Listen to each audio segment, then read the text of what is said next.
Our new topic for today is the subtraction of vectors. So yesterday we did addition of vectors. We just looked at how we could take two vectors and align them head to tail. And then we could find the sum of the vectors simply by going from the tail of the first vector to the head of the second vector. That was how addition worked. Subtraction is going to be a little bit different. It had to be. I mean, we left it for a totally separate day, so there's going to be a different trick to it. Like we did yesterday, we were practicing a little bit of trigonometry, and I wanted to do that again to start. Here's our new triangle. Keep in mind, again, this isn't directly related to our subtraction of vectors yet, but it's going to be necessary for us later. So solve for angle theta.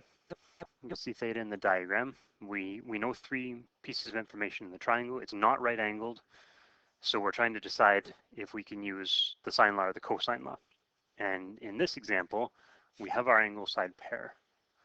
You can see how we have the 110 degrees and the 31. So that's going to give us both the numerator and denominator in the sine law, which will allow us to solve for things. The other piece of information we have is the 23, which is going to allow us to solve for the angle across from it. So maybe just to make our life a little bit easier, I'll call these angles A, B, and C. So our sine law will be sine of A over A equals sine B over B, and technically it's sine C over C, although that third fraction isn't going to be helpful for us in this case. So we'll substitute in what we know, the sine of 110 over 31 equals sine of angle B over 23. Now, notice we're not getting angle theta yet. That was what we were trying to get, but it's impossible. We can't get it on our first step. So we're going to find angle B first, and once we know that, we'll know two angles in the triangle, and then we'll be fine.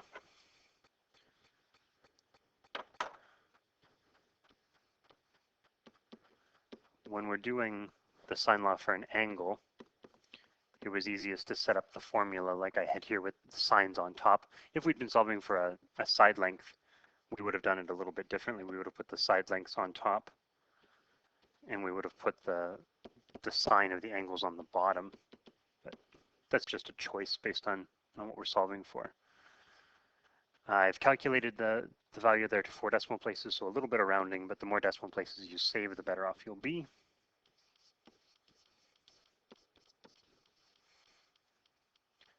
And when we do sine inverse of that, we get about 44 degrees, and I've rounded again.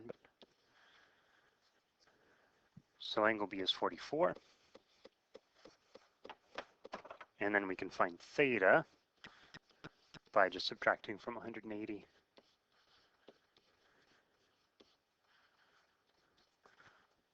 And that's 26 degrees, I think. So there's sine law. So we did cosine law yesterday, there's sine law today, both of which are going to be really important for us as we keep going a little bit further into the course. Okay, actual topic for the day was subtracting vectors. And we have two ways of doing it. I need to show you both, but quite honestly, I really prefer method 2, and I think you will too.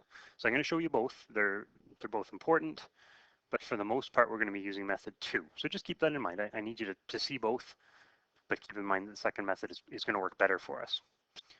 So here's method 1. We're trying to subtract two vectors. Remember, when we added them, we just aligned them head to tail. When we're subtracting them, the trick is, it's this statement here. We start with arranging vector A and B tail to tail. So that seems kind of counterintuitive, but we'll put them tail to tail. And so it says vector A minus vector B can be created by drawing the vector from the head of the second vector, so from the head of vector B to the head of the first vector, which is vector A. And now that works, but I want to show you why, and that's our since hanging out in the corner here. What I hope you can see, I'm going to draw this other one in green. Here's vector B again. If I take these two vectors here, vector B, and I add this vector over here, And notice we can do that because these two vectors are aligned head to tail. Okay, so those two green ones are currently lined up for addition.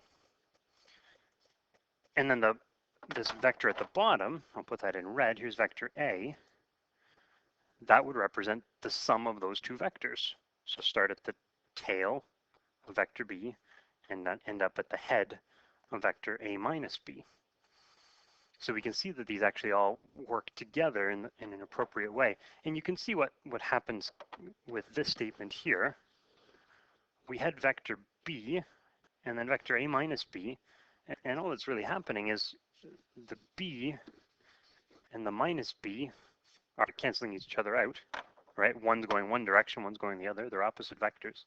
And we're left with just vector A. So that's one way to do it. It's one way to do it. You align the two vectors tail to tail, and your subtracted vector is drawn from the head of the second vector to the head of the first vector. So that works. It's a good method. It works fine. It's not the way we love. This way is going to, I think, be better. I think you'll like it much better. Method 2 is called adding the opposite. And this is almost just an integer idea. Think back to when you first learned integers.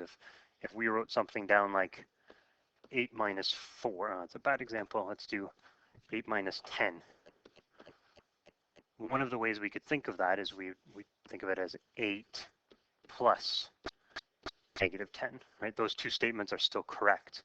We've just made a replacement of just the negative to a plus and a minus. Still equivalent, just different way of writing it.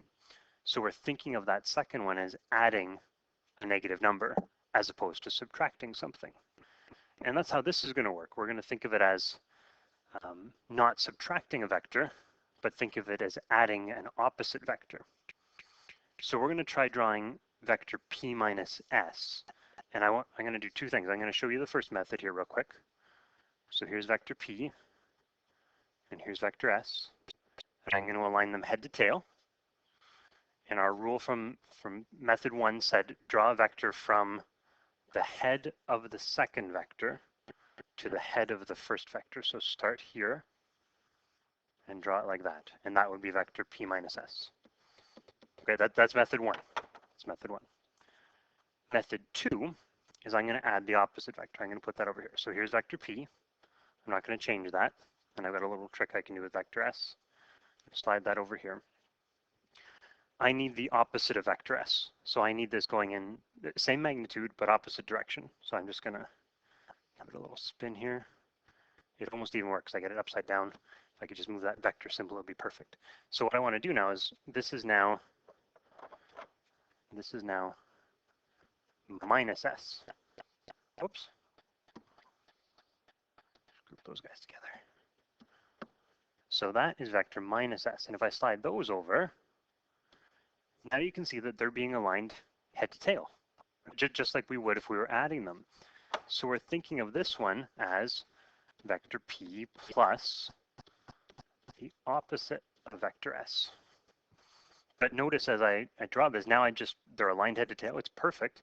I just draw in my new vector, and that's vector p minus s right there.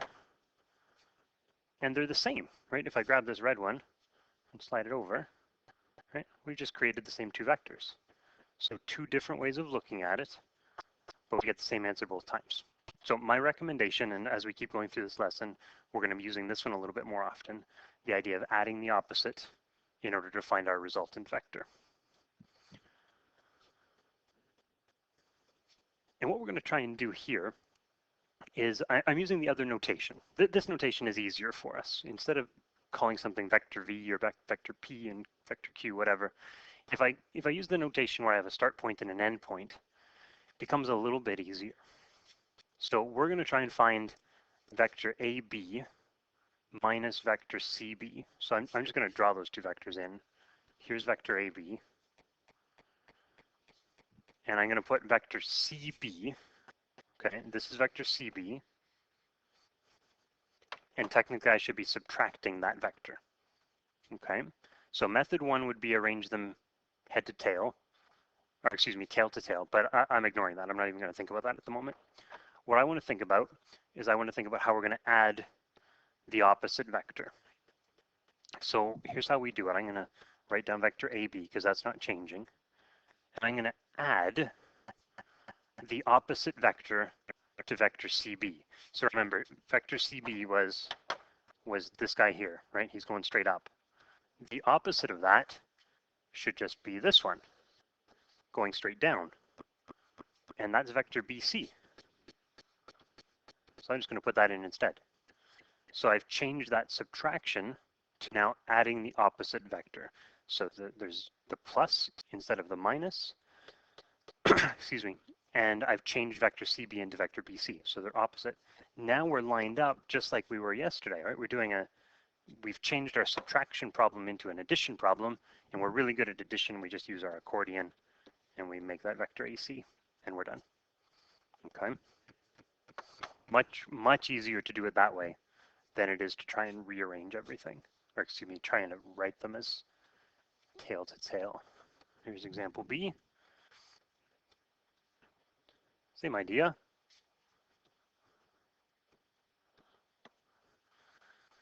We have vector AB, and we're trying to subtract vector BC. And what I want you to do first, we don't even need to look at the diagram yet. I just want to get rid of the adding the opposite part first. So here's vector AB. Again, we're not changing the first vector, we're changing the second one. So vector AB plus the opposite of vector BC. So I'm changing the order. I'm calling that BC. CB. So I've added the opposite. Now I think it might help to look at the picture again. Here's AB. And here is CB. So we're trying to add those two vectors together, and what we notice is that they're not aligned head to tail. So we need to make a fix. We need to change something. We're going to replace equal vectors. There's a couple ways we can do it. The one I noticed first was I can just take vector AB and slide it down there to vector DC. So remember, we're trying to be as obvious as possible with what we're showing. So vector AB is now vector DC because they're equal vectors. Equal vectors, same magnitude, same direction. And now we're set. Now we've got everything aligned head to tail. So we just get vector DB as our answer.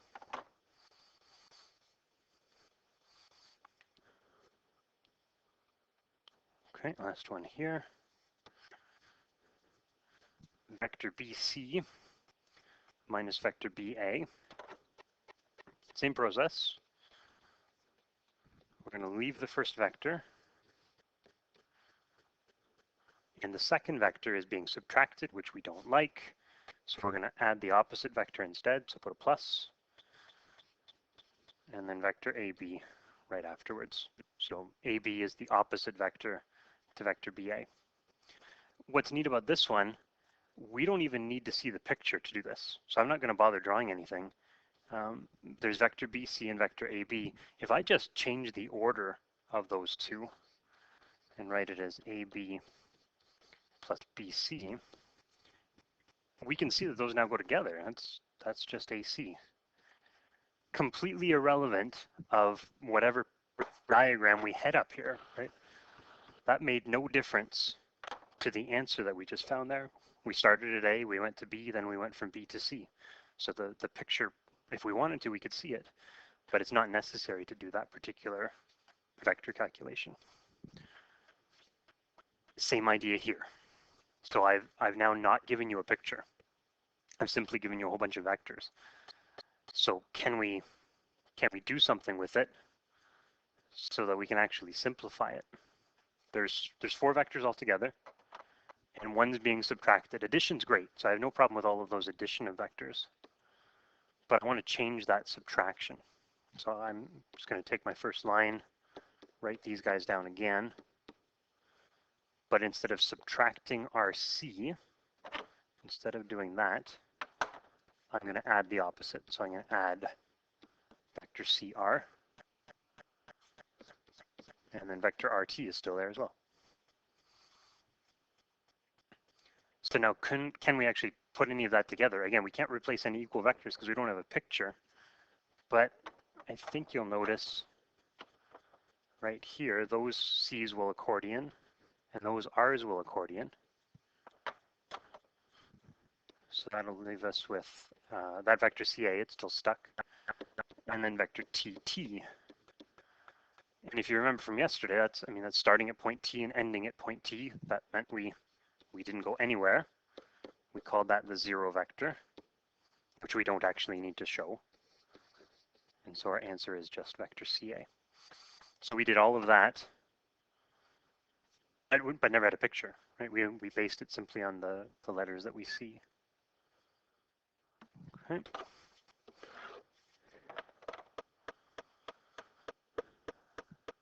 Same trick. We've got 4 vectors again. 2 of them are subtracting. So I'll take my first step and change those around. Vector AB stays. Opposite vector. Add the opposite vector again. And we're adding the last one, so it just stays put. And then can we put some of these together? The first 2 vectors do match. And if you look at the fourth one, if I take the fourth one and I just slide it into this spot, I think it's gonna line up a little bit better. Remember, I'm allowed to move vectors like that because we said yesterday vector addition was called commutative. So it didn't matter what order we added the vectors in. Right? It didn't matter if we added 2 plus 3 or 3 plus 2, we still get the same answer. Same with vectors. And let's skip a step on here. I think you can see we're going to get the B's canceling, C's canceling, D's canceling, and we end up with AA, which is just the zero vector. So 4 vectors all came together, and we ended up right back where we started. Okay, last example for us today. And this is a tough one. This is going to be a proof. And proof is a very complicated mathematical idea. It's something that you don't get to experience very often. Not that often in high school do we actually prove things to you. We tend to tell you things and say, please trust us. Easiest example is go back to when you learned Pythagorean theorem, which is probably in grade 7. And we do lots of examples and we show you that, look, it works, but we never prove it. Proving something requires us to do everything algebraically, everything in general. The closest example you're probably used to is trig identities. And I don't mean to scare you because I don't think everybody loves trig identities. But a trig identity is a proof. We're showing that one thing is equal to another for every single case, and we're doing everything algebraically. So what we're going to do now is we're going to try and deal with some vector proofs. And we're going to have a day coming up in a little bit later in this unit where we're just doing vector proofs for the day. So here's our first one. It says, well, we're starting with medians. And I don't know if you remember, medians you learned back in grade 10. A median is a line segment that's drawn from a corner of a triangle to the midpoint of the far side. So those 2 lines are equal, those 2 are equal, and those 2 are equal. Not necessarily all equal to each other, but each pair is equal. So these points here are all the midpoints. It might actually help for us to label those. Let's call this X, Y, and Z. So X, Y, and Z are the midpoints of those 3 sides.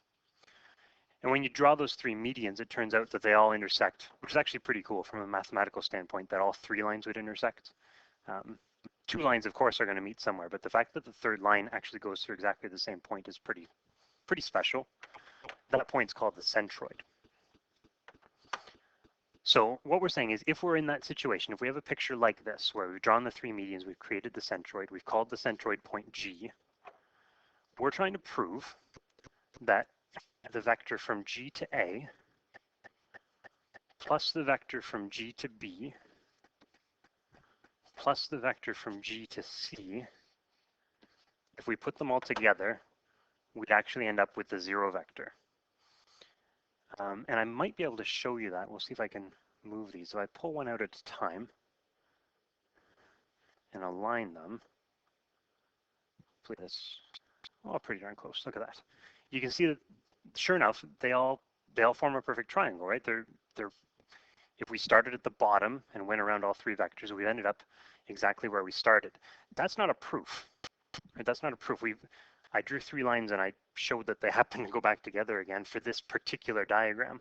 You can't count that as a proof. Since I haven't done anything in general there, I've drawn a picture and that was my answer. So we have to try and prove this sort of overall. And again, it's not an easy idea. We're going to get a little more used to it as we go, and we'll start to see some tricks, which I'll talk to you along the way about. We're just going to start with our original statement there, the GA plus GB plus GC. And what I'm hoping for is we're going to do some stuff, right? Some vector ideas. And my last line I'm hoping is going to be that. If I can eventually show that it's equal to the 0 vector, then I've done everything right. That's my proof. So that's what we're hoping for. The things that we're allowed to do, we can do anything that's allowed with vectors. So for example, I'm allowed to replace one equal vector with another equal vector. So for example, the vector from A to X would be the same as the vector from X to B, because those are equal vectors. So that would be something that I'm allowed to do. What's more important, is going to be more helpful for us, is I can replace one vector with the sum of other vectors. So in a sense, doing exactly the opposite of what we did in the previous questions. The previous questions, we took a couple of vectors and combined them. What I'm going to do here is I'm going to take one vector and change it into a couple of others. So there's different ways you can do this, but here's one way that'll work. I'm going to take vector GA and leave it. But now I'm going to change vector GB. So GB was originally here, okay? But I'm going to change it into the sum of 2 vectors. What I'm going to do is, instead of going from G directly to B, I'm going to go from G to Z, and then I'm going to go from Z to B. So I'm going to write it as the sum of 2 vectors. And I can make that relatively obvious if I just put some brackets in. I'm changing GB to GZ plus ZB. Okay, so I've done everything fine here. I'm allowed to do that. I've replaced one vector with the sum of 2 others. That's okay. I'm going to do the same thing with vector GC. I'm trying to go from G to C, but I'm going to do it by going from G to Z, and then I'm going to go from Z to C. So I'll put brackets in again. Now, a very fair question at this point would be, why the heck did you pick that? How did you know to make those 2 changes? Why didn't I change GA? Why did I leave that? Why did I change both GB and GC? And I don't have a great answer for you other than to say that I know what the answer is. This isn't a step that would be, it's not a step that would jump out at you. But what we're going to do is we're going to keep practicing this type of problem. And the more of them you see, you'll start to recognize what particularly good options are. This is a good option for us because I've ended up creating 2 vector GZs, and that's kind of helpful. The other thing that's kind of helpful is I've created vector ZB and vector ZC. And if you look at those 2 on the picture, those 2 should be opposites, right? Z was the midpoint, and going from Z to C and Z to B are opposite directions. So there's some things that should happen as we continue on in the next few steps. So here's what I'm going to do first. I'm going to just rearrange. So I'm going to try and go nice and slow through the proof. Like, we're not trying to show off how quick we are. We're trying to show off how clearly we can make our work look so that other people can follow it. So here's what I'm going to do. I'm going to leave my GA still. I'm going to put the 2 GZ vectors together. So there's a GZ, there's the other one. And now I'm going to put ZB and the ZC beside each other. Okay, so that new step, I've done nothing other than rearrange the line that I had. Okay, 2 important parts now. Well, 2 important parts. we haven't talked about this hint yet. And I purposely skipped over it because you didn't need to know about it until right now. This is a property of centroids. So whenever you have a centroid, point G, that point right in the center where everything intersected, divides each median, remember the median was the line we drew through the middle, divides it into a 2-to-1 ratio. What that means is that this long line segment right here is exactly twice as long as this one. And that works for the other medians there too. All three medians, it's always done that way, that it divides it perfectly in a 2-to-1 ratio. That's something that can be proven too, but not something we're worried about right now. We're taking that as a property.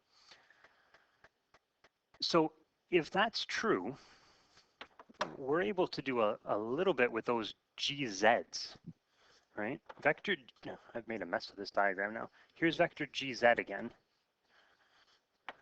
If I pick that up and put it there, that should be halfway.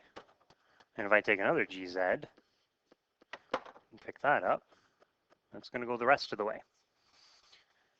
So these two guys right here, two GZs, are equivalent to vector AG. Can you see that in the picture? So GZ, two of them, because this particular point G divided everything into a 2-to-1 ratio, two GZs is the same as a vector AG.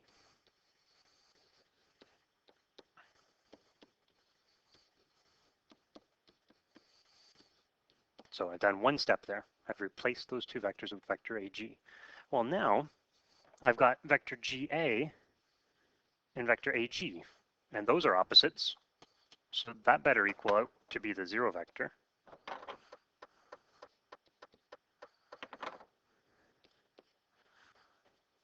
And now I have vector ZB and vector ZC. And remember I said the other thing that we're allowed to do is we're allowed to replace things with equal vectors. So vector ZC is right there.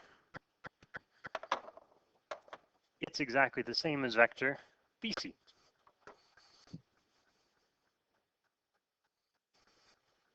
Excuse me, BZ, sorry, saying the wrong letters. There we go. So I've replaced that with an equal vector. And then ZB plus BZ is the 0 vector as well. So we've shown that the whole thing eventually equals the 0 vector. Not an easy question. Okay, it took us, well, we did it in 5 steps. You could have done it faster, but that's not the goal. The goal here isn't to go quick. The goal is for me to be able to hand this piece of paper over to somebody else and have them look at it and go, okay, I see what they did in the first step, I see what they did in the second step, and try and follow it with relative ease. And please remember, this was not a question that I was anticipating you'd be able to get without help. Okay, you'll be able to get it soon. We're gonna, as I say, we're gonna practice more of these and you'll get good at them. But for now, this was something that I need to show you so that you start to understand how a vector proof will actually work. All right, that wraps up subtraction of vectors.